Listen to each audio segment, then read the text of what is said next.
What's next? This is a question we're all having to ask and answer more frequently.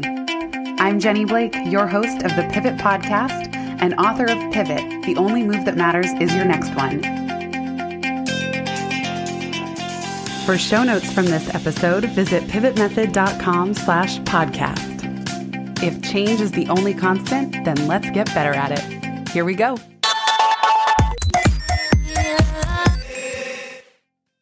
Hello, everybody. I am thrilled to be here today with my longtime friend, Jennifer Racioppi. Jennifer is a certified Duke Integrative Medicine. That is a harder word to say than I thought. You could just say coach. A Duke Integrative health coach, yes. Integrative. It's so funny. I read all the time. I never say this out loud, but I'm keeping it. It's staying. She's a holistic health counselor, positive psychology coach, and an astrologer. In fact, we first met when I was launching my previous to Pivot from Life After College to jennyblake.me. And Jennifer reached out. She said, I don't know you, but I think we should know each other. Can I read your chart? And that kicked off my love of astrology. I learned just about everything I know from Jennifer. And now I am just so absolutely thrilled to be celebrating her very first book. She's a prolific writer and blogger, but this book is called Cosmic Health: Unlock Your Healing Magic with Astrology, Positive Psychology, and Integrative Wellness. Jen, welcome to the show. Hi. Hi. I'm so happy you're here. Thank you so much for having me. It's an honor, a pleasure, and a joy.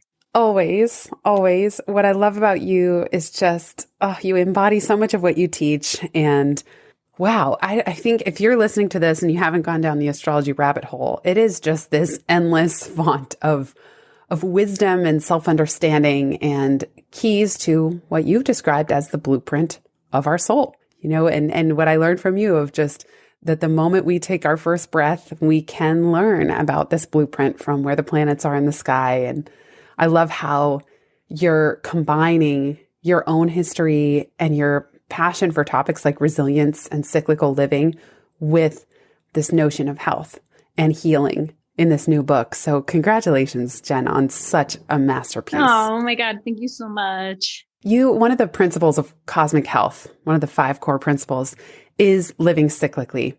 And in fact, you did a business workshop for us in Momentum a couple years ago on how to run our business, even according to moon cycles. Why do you think it is that our society has veered so far from this cyclical living, this ebb and flow, working according to the sun and the moon and the cycles of the moon? I mean, it's a loaded question, right? I'm like the patriarchy. Yeah, I mean, just cut right to it. Basically, cis hetero patriarchy / capitalism. I don't know. I mean, I think that productivity is seen as very linear. And I was even just on a coaching call with a client this morning, and I was encouraging her to be in the dream of where she wants to go next. And she was really caught up on the practicalities of making, that dream happen, like even dreaming practically. And the exercise was, well, what if there's just a dream first? Like, what if we're not even in the practicalities yet? And I think that there's a place for both. As you know, a lot of my philosophy roots back to a concept I coined as Lunar Logic, which is we want both, right? We want strategy and intuition. We want a work ethic and cyclicality to how we structure our lives. And I think that life has just become deeply binary. It's like either or. Either we are going for a goal in a very assertive way, or we're not going for a goal at all. And cyclicality, rhythmicity, these concepts that are underlying every concept of what I teach, but certainly Cosmic Health, the book, is embracing the and. It's just saying like, hey, we can be assertive, goal-oriented, go-getters, and understand that we're working with a rhythm as opposed to just our brute willpower alone. And I think that that's holding a level of trust and complexity in a way that linear thinking doesn't necessarily allow for. And we cling to linearity because we think, or at least the myth has been, grit at all cost and I'm a huge lover of the concept of grit. And I think that it's a character strength we can all develop even more. It's just to say that there's an ebb and a flow. And when we can work with the rhythms, we can harmonize with them as opposed to try to override them or command them in a way that is, frankly, in my opinion, quite arrogant. I love that. I know. And you kind of talk in the book too, that as technology has advanced and we have electricity and we have lights and we have computers, it's also easier to sort of cheat the system. Mm-hmm. And it's crazy when I read a book like yours or step back, to me, it's so intuitive. I mean, you don't have to tell me. I go to bed at 8 p.m. Sometimes I'm in bed at 7:30 in the winter. It's already dark out. There's no point in me just binge watching 5 more shows. And so I love sleeping very early. I love kind of sleeping with the cycles of the sun. Mm-hmm. But it's so easy to cheat the system and sort of override it. And we feed screens into our mind and we think, oh, well, I'll just turn the lights on if the sun goes down. And then when we look at nature, it's like, hello, even living in New York, having grown up in California, nature has seasons. There are times when the trees are full of leaves and they're green. And there are times like at the time of this recording where I don't see any leaves on the tree in front of me. The branches are barren. And yet it seems like in our creative cycles in our career, we treat it as this emergency or something is just terribly wrong when we go into these cycles of retreat. When in fact, the world around us, the natural world, is so brilliant in and of itself with these systems and cycles. Yeah, I mean, and what I love about the emerging research in chronobiology, and even it's not even emerging, it's been around for some time, is that we have rhythms inside of our body that correspond with these rhythms and cycles of season and day and light. And as a matter of fact, that's what astrology really at its core tracks. And so, we have our circadian rhythm, which is endogenous. We have a clock inside of our body that functions rhythmically, and it works best when in sync with the cycles of the sun naturally. But even if you aren't in sync with the cycles of the sun naturally, for instance, if you live in an extremely northern or southern area of the world where there's even more extremes of light and dark, naturally, of course, you're still going to have to do things during the day, even if you live in a place where there's zero sunlight. Or if you're a shift worker, you work at night, you're still going to, your clock adjusts to you, it's endogenous, it's in your body. It does its thing, whether or not it's syncing with the natural cycles of the sun, regardless. And so we know that we have an endogenous circadian rhythm that's innate to who we are, and it works best when it's aligned with the cycles of natural light and dark. But even in absence of that alignment, it's still a circadian clock, like it's still doing its thing.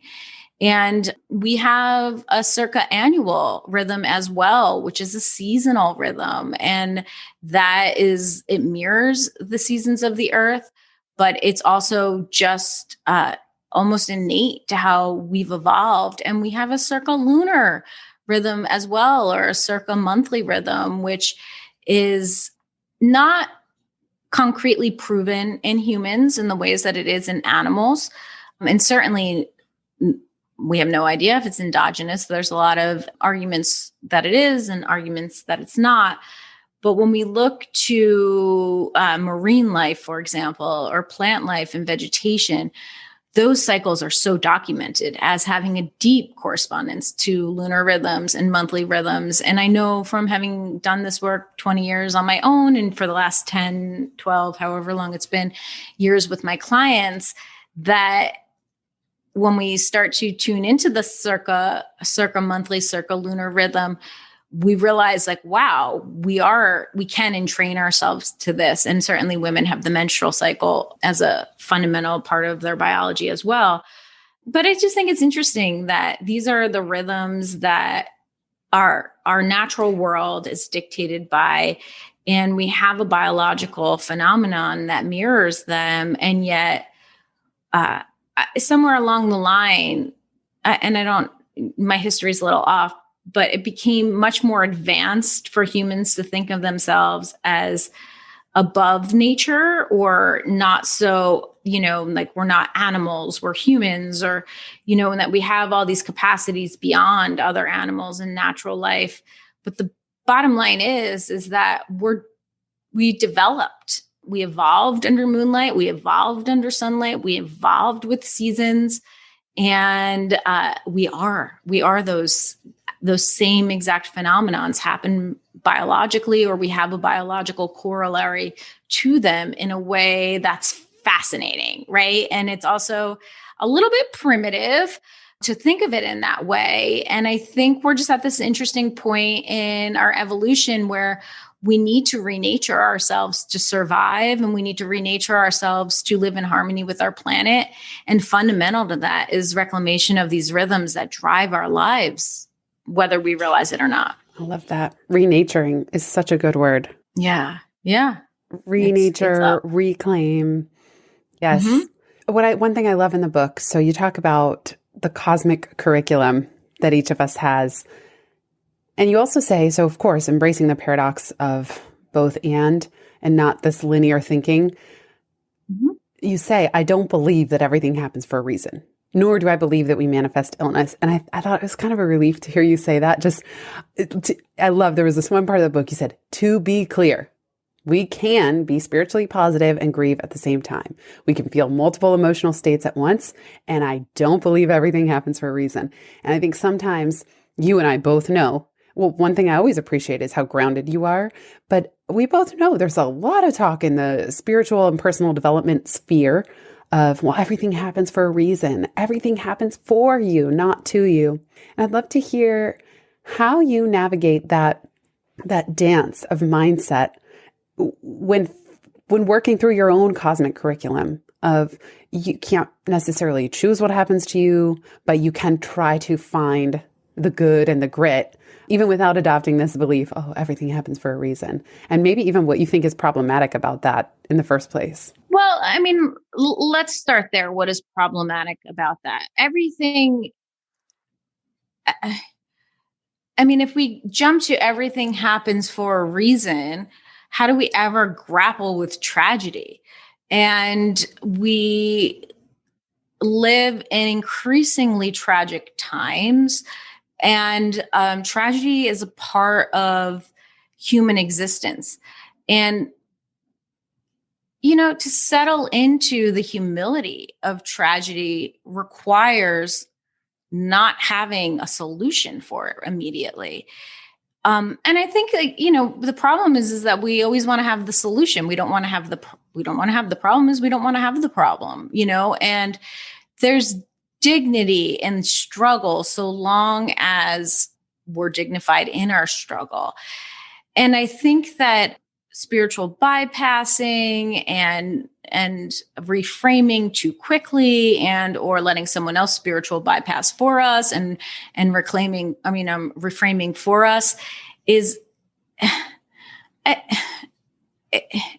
it takes the dignity out of our human experiences, our existential crises, and our becoming. I think that learning how to be with and move through pain and become who we're becoming in the face of pain is way more powerful than having a solution that allows us to avoid pain or pretend like pain doesn't exist when we're smack dab in the middle of it. And so, I do think that we can hold multiple realities as true at the same time, and not one needs to be wrong for the other to be right. For example, we're living through a time that is just full of so much pain and so much loss and so much tragedy, and yet so much hope and dare I say it, even abundance and amid it all. And, things like, how can I is being sad me not being grateful, right? I've had a couple of clients say that to me this week. They're like, letting myself feel sad makes me feel like I'm not grateful or I'm not being grateful. And I have so much to be grateful for. I have running water, I have food, I have some version of abundance, whatever it is. And it's like, well, can you be sad and still deeply appreciative at the same time. You know, like, can you even appreciate your sadness? Like, can you even like it's nuanced. It's not either or. And I just see my clients struggle with that a lot, not just in a time of like a global pandemic and the amazing tragedies that we're living through right now. And I don't mean amazing and positive. I just mean like, wow. Life is way more nuanced and complicated than binary either or thinking allows. And when we dial it back to our cosmic curriculum, so our cosmic curriculum is basically our natal promise. It's what we were born into. It's the puzzle that we're going to live through this lifetime. It's the strengths, it's the challenges, it's the fated periods of transformation in our chart. It's the curriculum we're going to live through a cosmic lens told through the story of astrology. And even there, we have a tremendous amount of choice with how we dance with that curriculum. Like, our curriculum doesn't dictate who we are. It's a setup for who we could potentially become. I think having a lot of humility in the face of that is a really great thing to develop, as well as a tremendous amount of self-awareness, which is another thing that astrology really allows us to have, is a deep sense of self-awareness. And when we can pull all that together and do this dance between fate and destiny, or do this dance between, okay, here's the curriculum, here's the puzzle I'm living through, right? Here's the potential masterpiece I can become. And here's my very real human experience in the moment. We're choosing both. We're choosing to be present in the here and now exactly as it is, and putting it in a context that frames it for us so we understand a deeper sense of who we are and what it means and who we could potentially become. I feel deeply that holding space for the and is really important. And resilience is just that, the ability to be in life exactly as it is right now, right? Without needing it to be anything other than it is, and still taking steps to make it better, or pulling from a strength within that's like, okay, I have faith, I have trust, here are my resources, and I'm going to be able to be with this in a way where I'm not giving up, I'm not resigned to it, I'm not the victim of it necessarily. And it's here to animate the full range of my capacity in this moment. Yeah, I said a lot there, so I'm curious what comes up for you. So much good stuff. I mean, so many important things there. And I love what you said about the resilience is in accepting things as they are, exactly as they are. And we can still, you say in the book, I do believe we can find a reason for everything that happens. As in, our human quality is to say, hold that both and, to say, I'm experiencing pain and suffering, and even hold that kindly, and even still look for the growth and transformation and what's emerging, because otherwise we get stuck. And you and I both know this, and then that stuckness shows up in the body, and this is your complete expertise, but where we don't want to become rigid and stuck. And so much of what you're talking about here is how to listen to ourselves. And I have to say, that's something I really appreciate about astrology. The permission it gives. You know, there's one chapter on the rising sign where you say, own your awesome, our mighty yet often overlooked superpowers.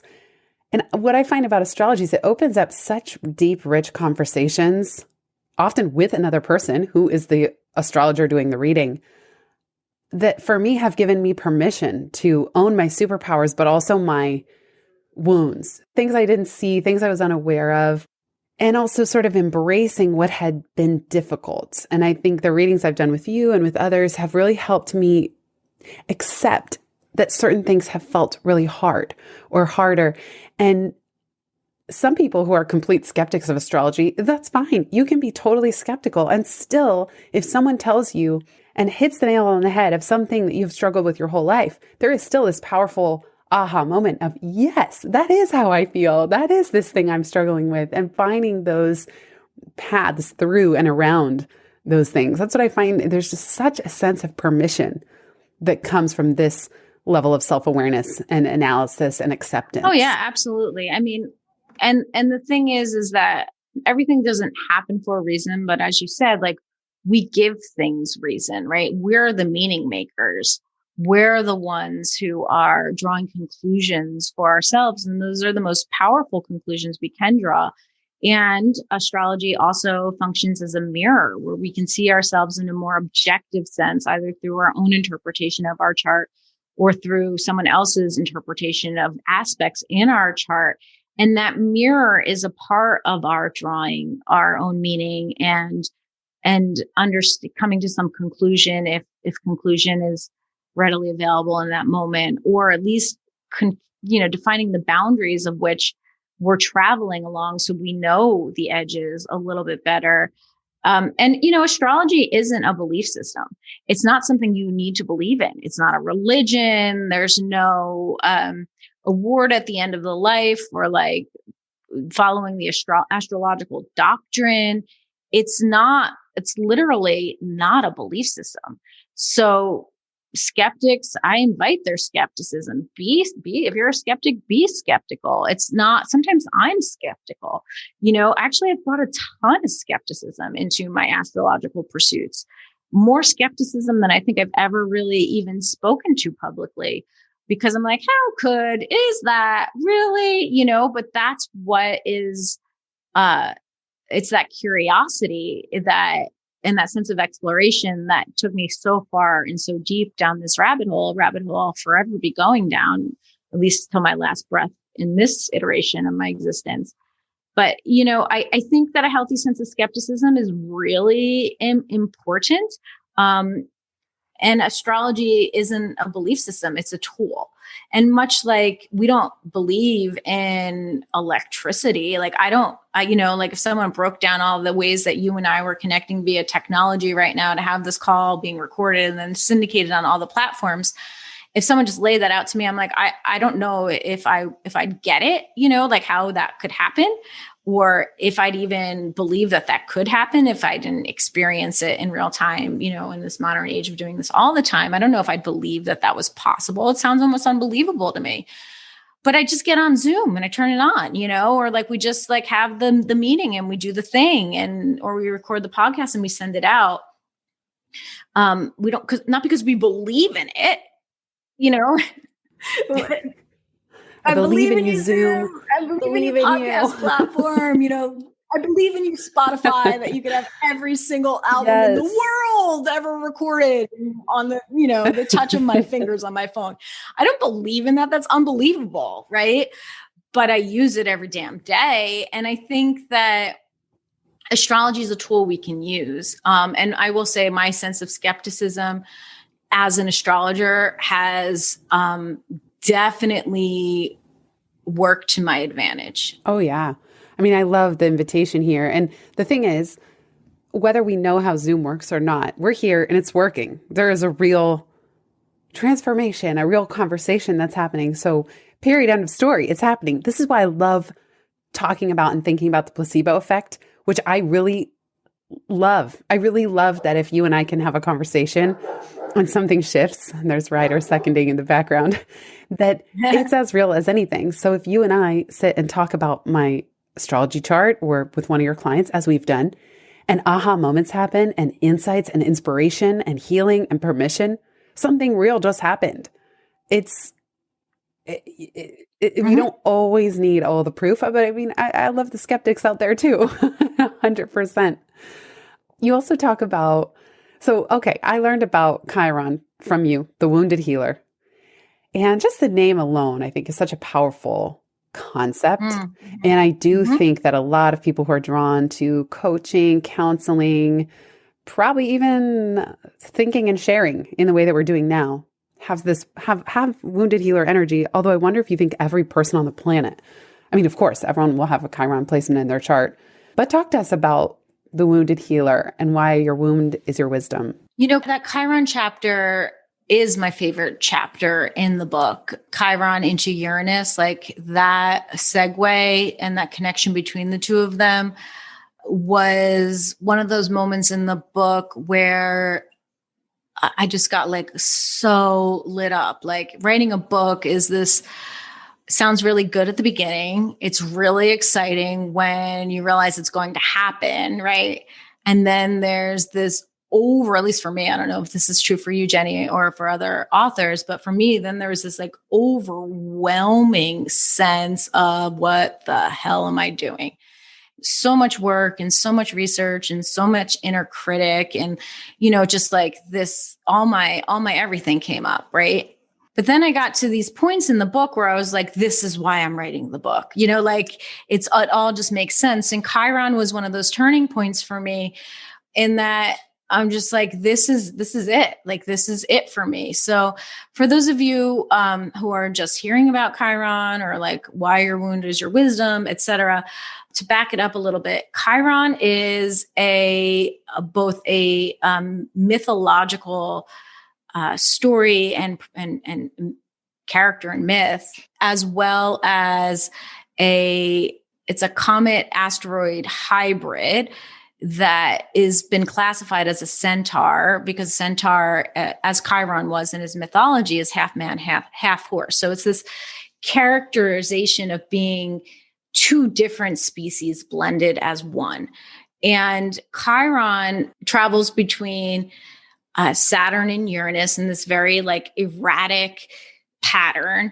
And he bridges the social consciousness planets, which if we were to talk about Saturn and Jupiter, they represent social consciousness. Saturn is our purpose, our discipline. And oftentimes in astrology, our, Achilles heel. It's that thing that's like, will I ever be good enough? Or will I ever have enough? Or will I ever, whatever. And then Uranus is our freedom. It's our liberation.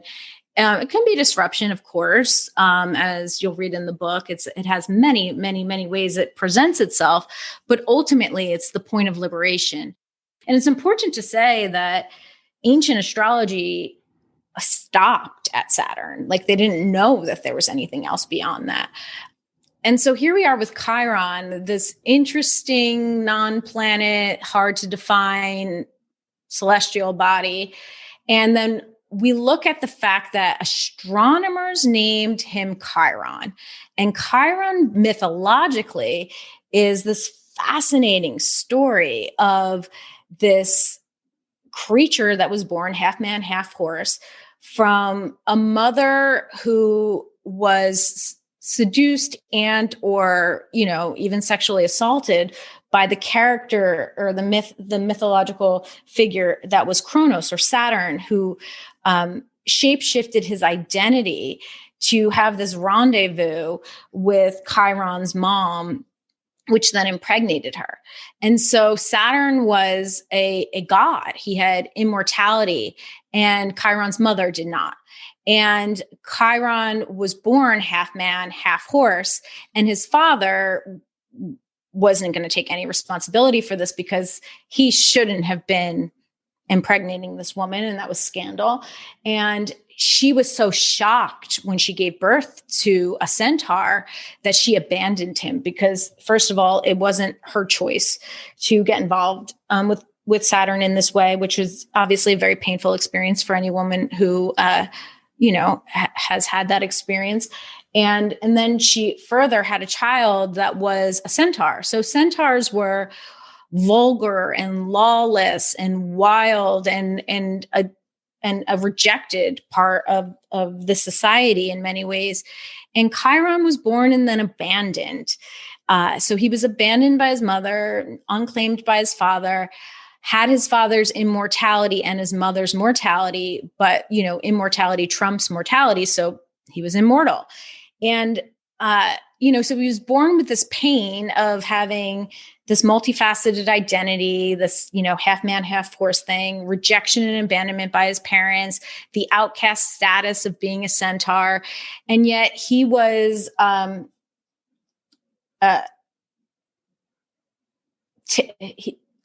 taken in, right, by Apollo. I believe it was Apollo, and fathered and nurtured, and went on to become the greatest healer of all the land. And so he schooled young princes, and he had this amazing healing capacity to help, integration around wounds and elicit deeper wisdom within. He was an astrologer unto himself. I mean, he has this fascinating story around how he became this incredibly gifted centaur that just stood out amongst everyone, especially all the other centaurs. And it was from this sense of being rejected and othered and sort of lost that he was found, and then found his greatest gifts within. So we could just stop right there. That's a story unto itself. But later in life, he, and my memory's a little fuzzy on who all the characters were, but he was struck by an arrow that was poisoned accidentally by one of his friends. The wound went to his knee. Because he was immortal, he couldn't die. And he would have if he was mortal, right? Like if he just wasn't half immortal, this wound would have been so bad, it would have probably ended his life in some way. But he couldn't die. And he had this pain that he himself, as the best healer in all the land, couldn't heal. And nor could he be relieved of living with this pain through death. And so that animated an even more tremendous spectrum of his healing capacity, because it gave him greater empathy for the humility of his own condition, that he was the greatest in all the land, but couldn't do it for himself, and had to live with this pain. That gave him a gateway into understanding the pain of others, and certainly the pain of others who came to him for healing. So it really just expanded his capacity. And I think that that's so fascinating, because when we're talking about healing and in the wellness world, there's always this end goal of resolution of like, I'm going to, I have clients who've been working on this story around who they are and what they want to heal for like their whole life. And what if they're never going to heal it? Like what if that wounding or that pain that you endured at one point in your life, the resolution of the pain isn't the end goal, but the ability to have compassion for that pain, to accept that pain, to adapt to that pain, and then let that understanding animate a whole new expression of who you are, particularly in relationship to others, and particularly in a way that you can actually bring the wisdom that you've gained through that struggle out and into the world in a way that's healing, kind, compassionate for others, right? Like then is that wound without purpose? No, because the wound is the pathway to your own becoming. And yet that's sort of dicey in our solution-oriented, linear living sort of way, because like, who wants to learn to live with pain? We want to, take a painkiller to get rid of pain, see the surgeon to get rid of the problem, get the divorce to like, move on and tie it up in whatever it is. And I'm by no means not suggesting doing any of those things. Certainly, do all those things. It's just to say and then what, right? And then what? The experience of having lived through that is often so magnificent that we'll be integrating it for the rest of our lives in one way, shape, or form. And so what if we could use that pain or that opportunity to step into a more, I don't want to say more, but like a deeper communion with our own humanity and understand humanity through a whole new lens. And I think that's what Chiron teaches, is like some wounds don't go away. But we can learn how to become mythological in our own life, right? Have mythological powers in our own existence. What I love about you bringing in this mythological stories are often gruesome. I mean, they're crazy, they're wild. When we talk about owning our superpowers, I think it's easy to default to these like idyllic superheroes. And yet a lot of superhero myths and a lot of Greek mythology is mixed, it does involve tragedy. It does involve hardship. It does involve pain. And what you're describing also reminds me about the shift in how in grief research and how people talk about grief, that instead of thinking like you just tick these boxes, I don't even think Elizabeth Kubler-Ross would say it's a linear process, but we interpret it that way. First, I'm going to move through this, then this, and then I'll be done. And the way a friend once put it to me is that if you, let's say you have the tragedy of losing a child, well, it might be 20 years later at your other child's wedding that you think I should have been, grief can show up for the rest of your life. It's not necessarily going to go away. It becomes this superpower of empathy. If nothing else, it's like we get a window into this frame of human suffering so that we can be there for others and understand others going through it in a way that many people can't without that firsthand experience. It's certainly an animation point or a lever, right, for compassion for others. And I think even more concretely, compassion for ourselves, like this idea that we are just as human and vulnerable as anybody else, and self-effacing gravity of understanding that is a gateway into all of our peace, right? Because when we think like, oh, I'm exceptional in a way where if I lost a child, I do the work, I get through the process, you know what I mean? Or like I'm somehow the exception so long as I use my work ethic, or so long as I spend the money and do the right thing, or go to do the right chant, or go on the right retreat, or like whatever, I'm exceptional. And I think that we're all exceptional. We're all awesome in our own way. And we're all friggin' human. And therefore none of us get to avoid the vulnerabilities of our human condition. So I think compassion for ourselves is so, so deeply important. And also, seeing these things as entry points into a more rich understanding of love. So just coming back to the concept of grief. Grief is really love, and love at its loudest decibel. It's love at its greatest volume, right? So that's what grief is. It's like, I've lost something I've loved so deeply that now my love is pain, or I'm grieving this opportunity that I lost because I wanted that so badly because I would loved where it could have led me, right? But grief is love, and compassion is love. Magic, the ability to make miracles in our own life, to open doors that wouldn't have been opened otherwise, our own healing, that's love. So we're just talking about love, right? We're talking about eros. We're talking about love. We're talking about the most fundamental emotion that we have as humans. And when we put that in the context of mythology being tragic and these stories of like, whoa, that's grueling and crazy. It is because love is somehow involved, right? Like it all comes back to love. And we can't wait for everything to be perfect to love. And we can't wait for ourselves to be perfect to love ourselves. And if we can, like coming back to the definition of resilience, meet life exactly as it is and make it better, the making it better is love. The meeting it exactly as it is love.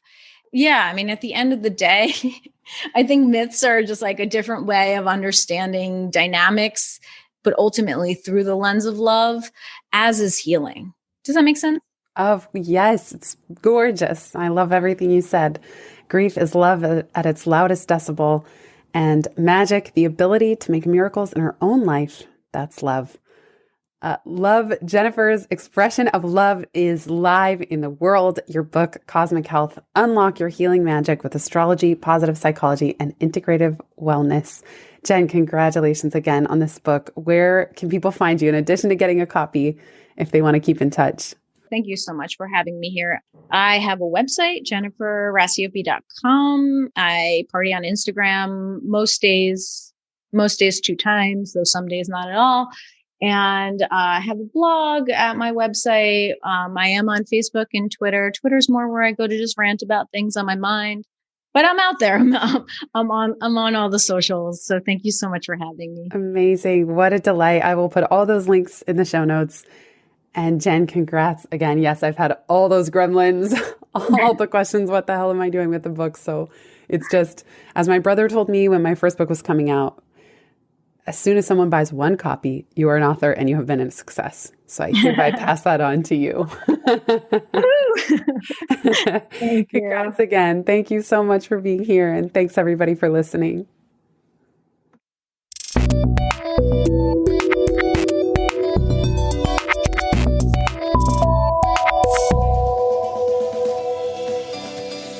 Thanks so much for listening to this episode of the Pivot Podcast.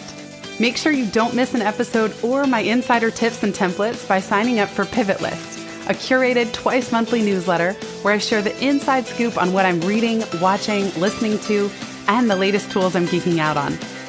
Sign up at pivotmethod.com/pivotlist. Get show notes from this episode at pivotmethod.com/podcast and connect with me on Twitter at Jenny_Blake. Remember, build first, then your courage will follow. Hasn't it always?